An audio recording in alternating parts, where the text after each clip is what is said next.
Hello, friends. Welcome back to our Dream Big Nation podcast. I'm Lisa Williams, your host, and I am so very excited finally to be getting to interview my friend Angel Tuccy. Angel and I met, oh my goodness, I think it's actually been over almost a year now ago. We were blessed to be part of Miss Sharon Lecter's Assets Are Sexy movement. And I just fell in love with this woman. She has a tremendous heart for serving. She is a lover of the Lord. She is a radio host, a talk show host. She is the media guru, by the way. If you wanted to get discovered as an entrepreneur, this is your girl. But I'm just so excited to have you here, Angel. Welcome to our show.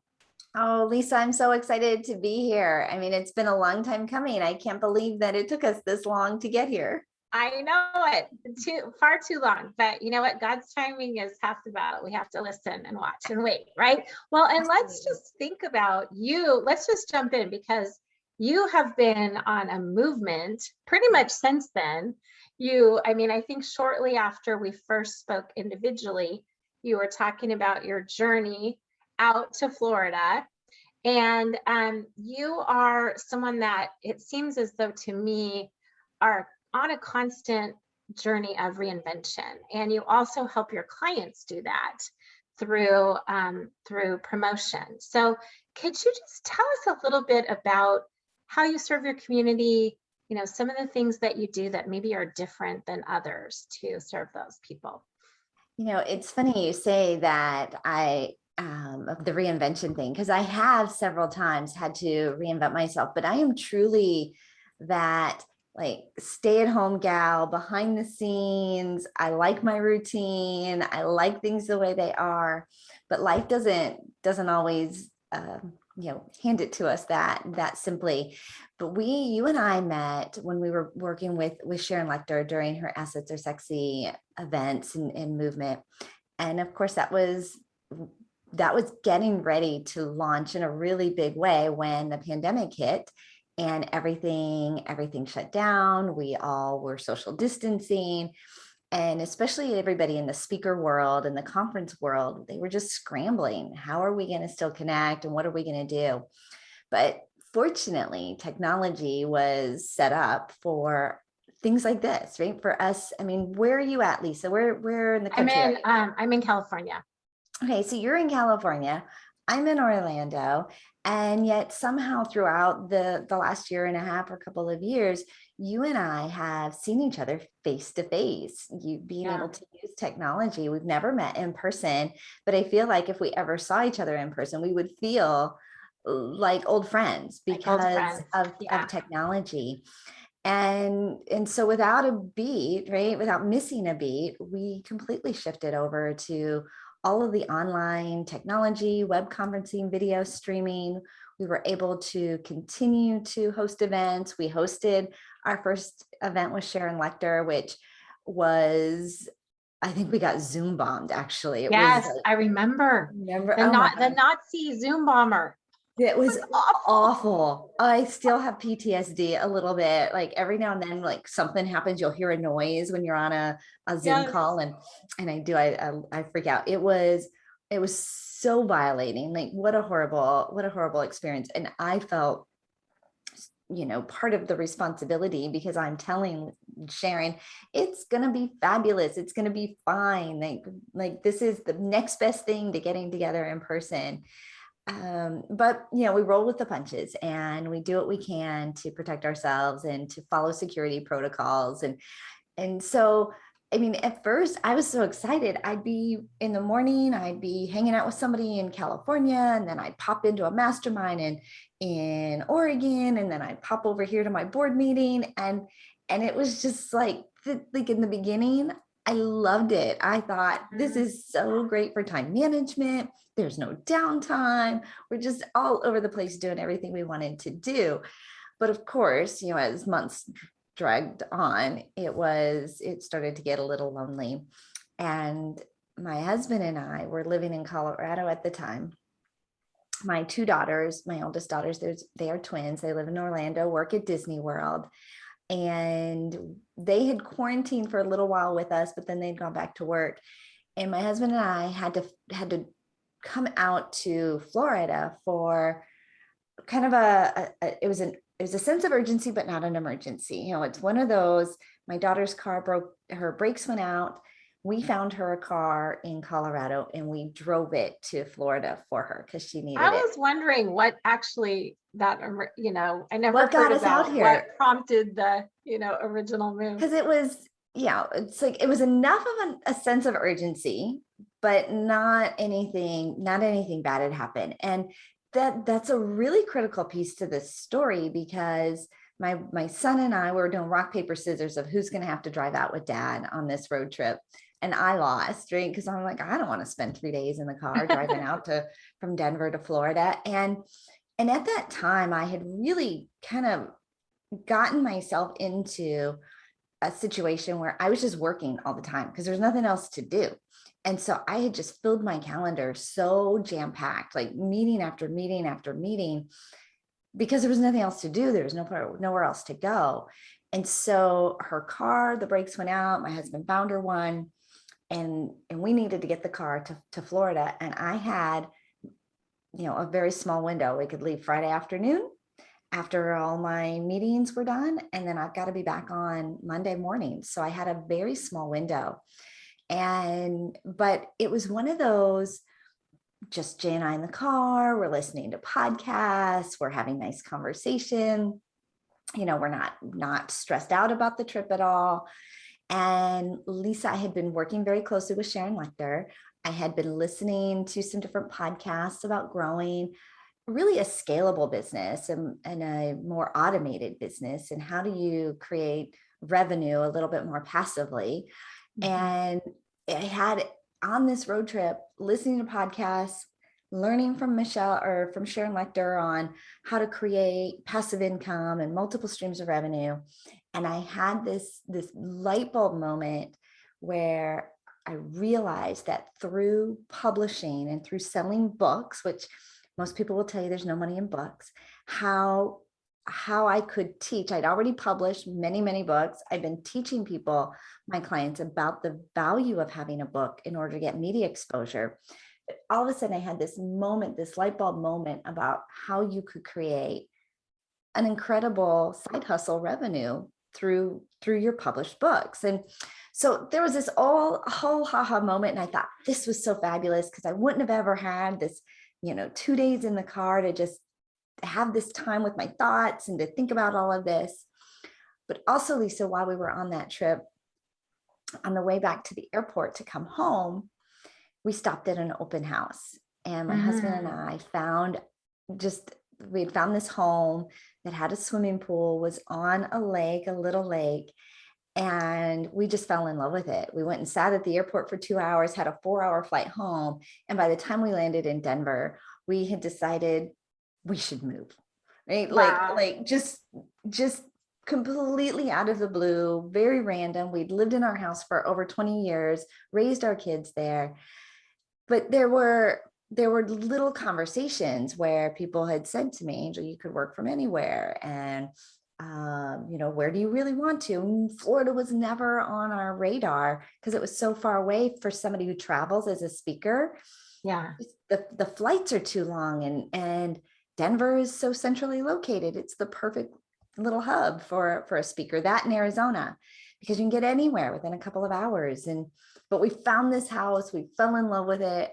And a month later, we had sold our house in Denver, sold all of our furniture, and stuck all of our Wow. items into storage pods. Now, did your son stay behind, or is he following you? With us. Yeah. Came. I was thinking, was he concerned about losing that rock, paper, scissors that he now is by himself? Look what happened. Look what happened. Well, he had been quarantining with us, but prior to that, he had been working for Disney and wanted to work for Disney full time. My daughters both did. But they furloughed anybody who was part-time. So Michael was quarantining. Nobody wanted us to move until we told them we were buying a house with a swimming pool. But, and then they were all completely on board with it. They're like, we're fine. You're good to go.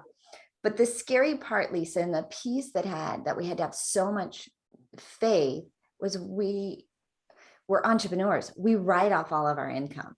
So we could not get, we couldn't get a mortgage loan or a mortgage approval letter to even make an offer on this house, which it was just heartbreaking because we thought we were meant to find this house. We were meant to be in Florida.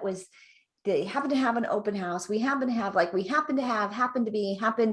all these happenstances. It's meant to be. Our house sold very quickly. So of course, right, and seamlessly, like no issues at all.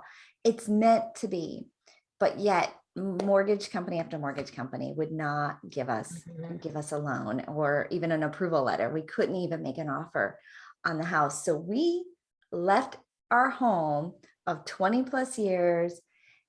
The three of us got in our cars and caravanned out here to Orlando without a house, without knowing like where we would live or what would happen. But we just felt like God wanted us here. It was a true leap of faith. Absolutely. Absolutely. Huge leap of faith. Yeah. And so we lived in a temporary situation for a few months. And so here's this house that we had found, and it had been sitting on the market for months, and nobody's lived in it for years and needs a lot of love and TLC. But here we are, we're in Florida. It's our first Saturday, our first couple Saturdays that we're here. And I own a convertible. And so we decided, let's take the convertible to the beach. And it was one of those just beautiful sunny days. We stopped and got coffee. We got the top down. We're driving to the beach, and we just feel like we are on top of the world. Still don't know where we're going to live, but this is our house. Like, this is our house. We're supposed to be here. God's going to take care of it. And we thought, let's call the homeowner who had given us his number, said we could stop by anytime. Let's just stop and see the house. And of course, we hadn't seen it since, before we had left Colorado the first time. And so we call him up and say, hey, we're just going to drive by. Is it all right if we stop by and see it? And he's like, oh, I sold it this morning. No, he didn't. I mean, we had to pull over, right? So God firmly slammed that door in your face. But then how many other doors did he open? Well, I mean, we just felt sucker punched that day. We came to see the house and talk to the owner, like, what happened? He's like, well, I hadn't heard from you. I'm like, because you knew, like, we were really, I mean, we were trying to figure out fancy financing. We were just trying to figure things out. We thought we had communicated to him, but he had a cash offer and he took it. And, so Jay and I drove out to the beach, and we thought, whatever, I mean, I don't know. This seems so weird that he would have us come out here, but here we are, and something's going to happen. Well, that contract fell through, and the man didn't show up for the closing. And in the meantime, we had found another mortgage. Anyways, 6 months later, Lisa, we bought the house. You did buy the house. We did buy the house. We fell out of contract 3 times. It required legal lawyers. I mean, it was a mess. And my auntie, she's like, Angel, are you sure you want this house? I think so. I don't know anymore, right? It's been a blessing and a curse this whole time. But it took 6 months. We finally moved into it. And that was about 6 months ago. I just love it. Yeah. Lisa, we were just so excited. We were just so excited that, that it all worked out, but goodness. Well, and think about, you said a couple things that struck me because, first of all, the fact that you could do that, you could get up and move just within a month. As an entrepreneur, sometimes I think we don't realize the freedoms that we really do have. You found yourself kind of, it sounds like the same thing that I did when COVID first hit. At first it was amazing. And then I actually started to get like Zoom fatigue and Zoom butt. And, I realized I was packing things so closely because I could. Yeah. Right. Yeah. And then there's nothing else to do. Right. And yet the reality is, you had the freedom to make that change because you hired yourself long ago. You took that brave leap, what, 10 plus years ago now, right? And something also struck me earlier in our conversation, because you shared with me that you worked for PGA, the PGA group for many, many years, and you mastered the skill of organizing and promoting for others. And you simply took that and then you created your own business around it. And how many people do you think they're in a time of discovery right now? They're looking back at this last, gosh, can you believe it's almost 2 years now? It is insane.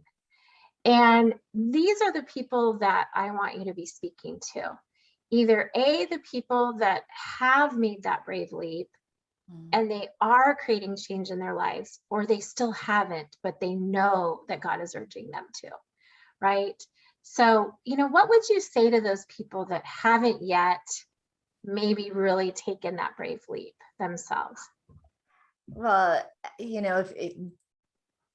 that's a good question, right? Because the regrets are usually the things we didn't do, right? I mean, you hear that, like, I wish I would have, and I had this urge and I had this calling, and even for me to say to my husband, right, are we even on the same page of moving? And this is where again, those God winks, those God whispers. Jay had been having the same thoughts, and he'd been thinking, right, like, we don't have to stay here. But Angel's pretty settled, and this is our home. And so we're worried about what other people are thinking. And oh my gosh, I think yes. that we hold off because we don't want to upset them. We don't want to stress them out. We don't want to worry, like, whatever, right? We make these scenarios up in our heads. But it was a gentleman who was buying an RV, and he had just flippantly said, Angel, you could work from anywhere.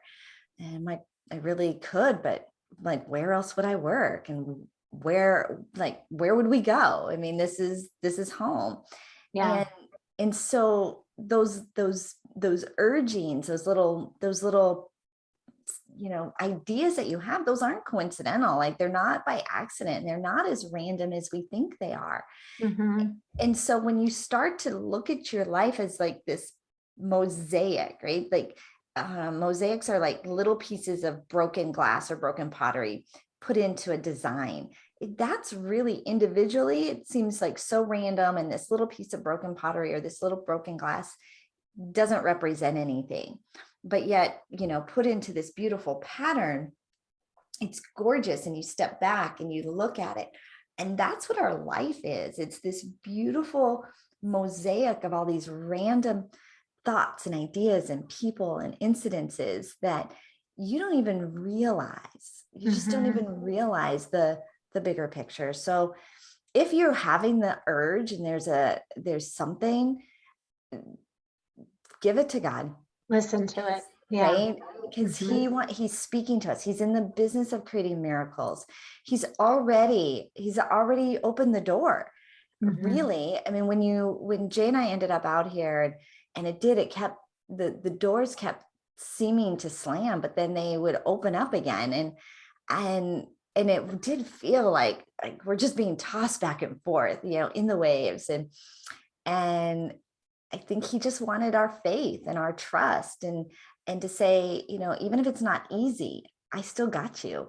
And there's somebody else had said to me, Angel, you're a filler, and you're always busy. And I thought, I don't really want to be known for being busy. I want to be known for making an impact. And busy and impact are not the same thing.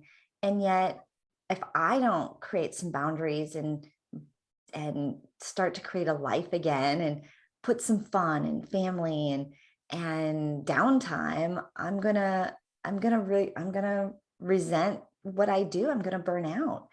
Yeah. And then, Lisa, we ended up getting COVID, like all three of us, Michael, Jay, and I, the whole house, right? Which kind of, again, blessing and a curse. At least we're all sick together.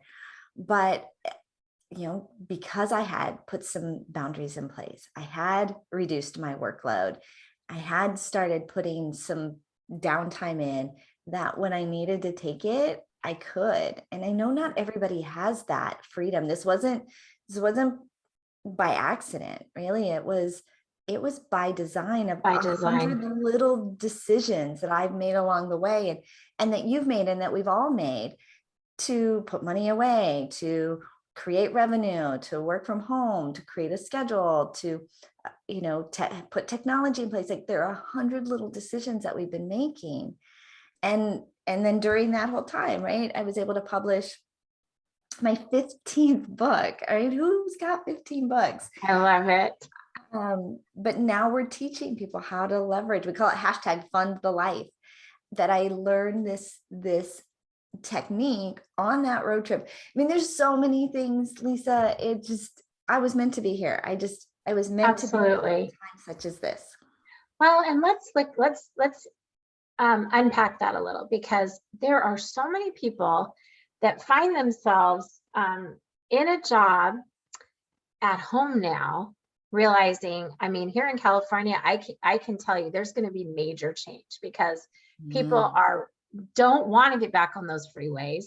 They're like, no way in heck am I getting back. So they're all thinking, what is my new normal going to look like? And so many of them, I think, are realizing, I have a PhD in me. I could serve others in the way that God means for me to serve. And so you are brilliant at helping entrepreneurs get their message out, get seen, and be discovered. So unpack a little for us what you do for people, how you serve your community. Oh, well, I was a 10-year radio broadcaster in Denver. And so during that time, we sold advertising. And Sure. for most of my clients, they're wanting their advertising dollars to go as far as they can. And so we started teaching them how to leverage interviews, not just the advertising and the commercials, which were great, but how to get booked as a guest interview, to first starting on their local stations, but then expanding beyond that. And in most cases, if you're paying for advertising, they're not going to let you come on for free and do free interviews, which was fine. But there are so many other opportunities out there where they could be a guest. We call it, OPA, in front of other people's audiences.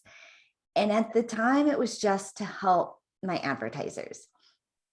Well, 3 years ago, when they let me go from radio, I walked into my studio. I was hosting 4 hours of talk radio. I had a 2-hour positive business talk show and a 2-hour Christian lifestyle show. I was talking to moms in minivans in the carpool lane in the afternoons.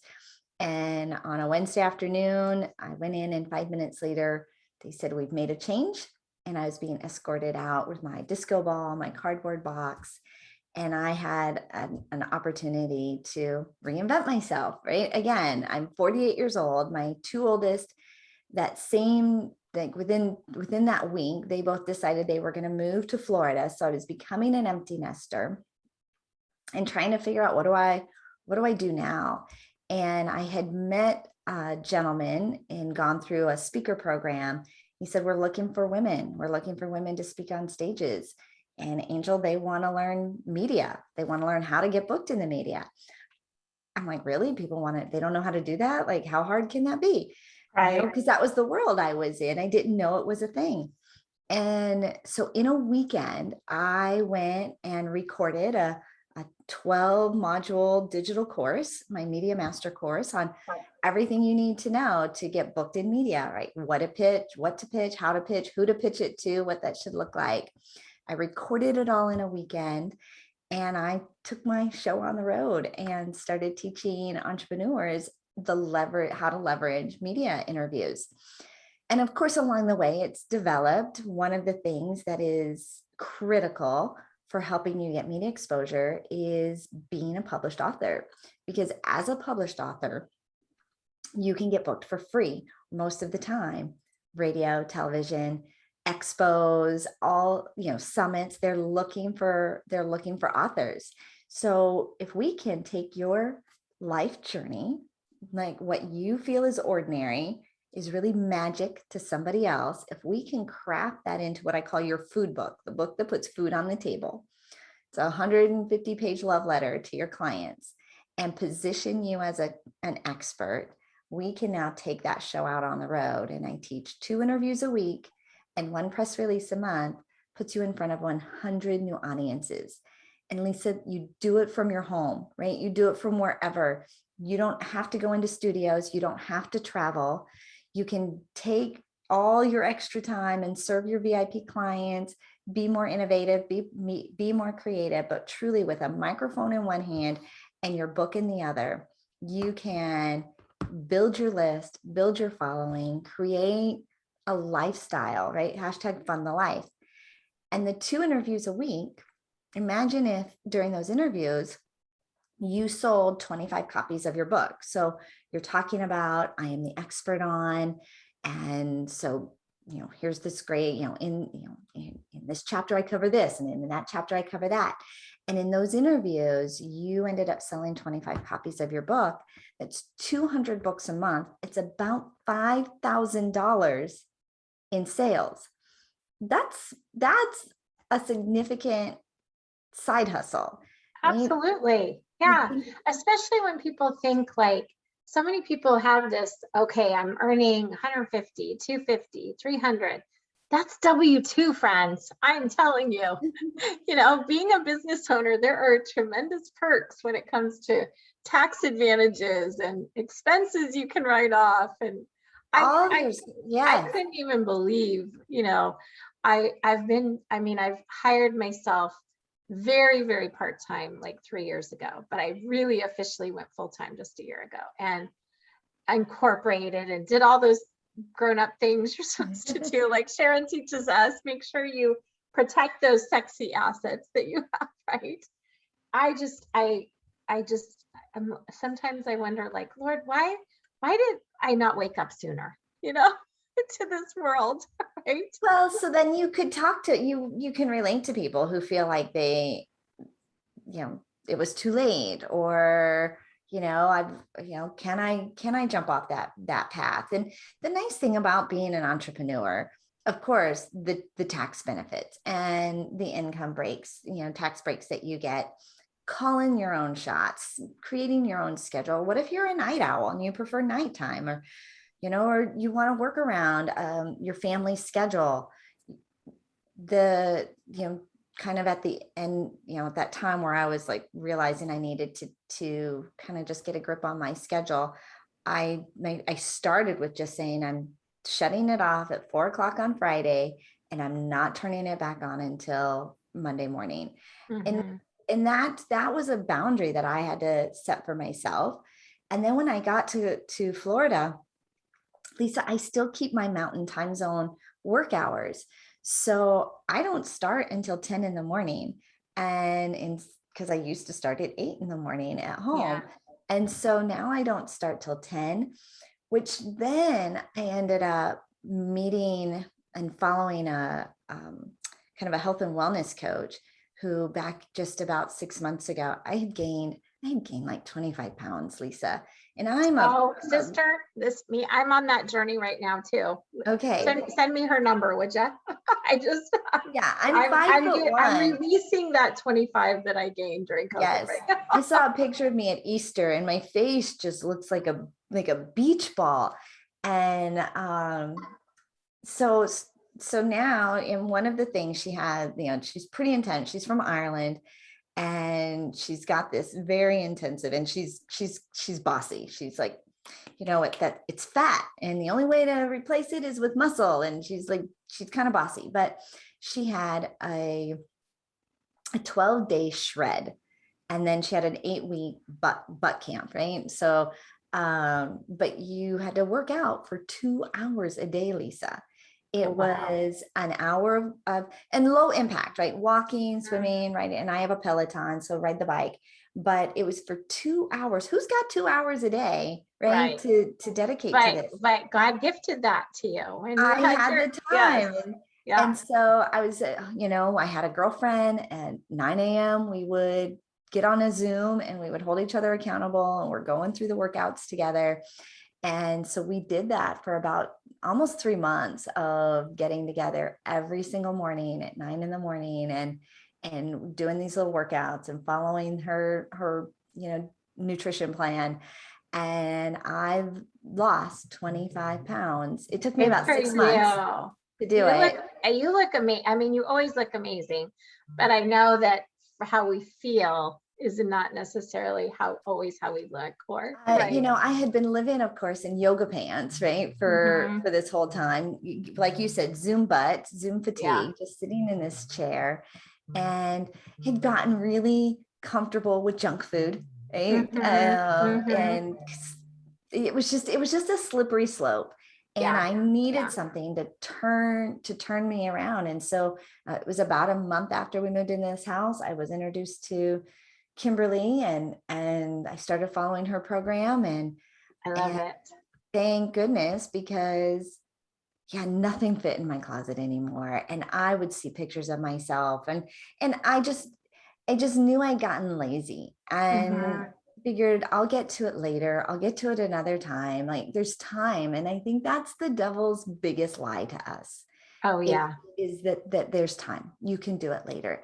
Yeah. And whether it's starting a business, getting healthy, changing a bad habit, that's, well, at least for me, that's my Achilles heel. Like, he just knows, he knows our buttons, and he's the almighty liar. And he would tell me, Angel, you can do that next week, right? You can. But it was, and he weighs on our fears too. Oh, he does. Like when you walked in that door and they told you, we've had a course correction, here's your box, here's your disco ball, and look at all these doors that were open. And had you been in a fearful place, you may not have walked through them, right? I think there are so many women like us, Angel. I turned 50 in January. I feel more excited about life than ever. And I think if more of us can band together and support one another and be light bringers, and I adopted a no asshole rule in my life. I'm not working with assholes anymore, for assholes, and I'm not serving them either. And I am not a cursor, but it came from a book that I was recommended, and it was so awesome. And I think more of us need to do that, I just love that you've taken your power and you're just doing so many amazing things. And I can't believe we're out of time. You and I feel like we could talk forever. And I know when we do meet, I'm going to give you the biggest hug, and I can't wait to do that at some point, hopefully soon. I can't wait. But tell us, Angel, before we wrap up, tell our friends where they can find you, how we can get your book, all that good stuff. So we just created a brand new landing page for the book. And so you can go to getdiscoveredwithmedia.com, and it'll give you the link so you can go and buy the book. You can also download, I've got a complimentary media starter kit, a great little guide to open up doors, give you ideas for press releases, headlines, things to pitch to media, even some guaranteed media opportunities to get the ball rolling. Oh, I love it. We need to talk too. I can't even remember if I told you I'm about to be a published author too. Conversations with an Angel is coming soon to a bookstore near you, friends. And I am going to make sure I connect with Angel and her program so I can get discovered with this book. But well, Angel, thank you so much, darling, for joining us. I so appreciate your time and your wisdom and your genius and sharing your beautiful message with us. And to my listeners out there in our Dream Big Nation world, blessings to you in this amazing life journey. I hope these stories are helping you find some discovery in your own lives that will help you make that brave leap into whatever God has planned for you. I will see you all soon. Have a beautiful rest of your day. Bye, Angel.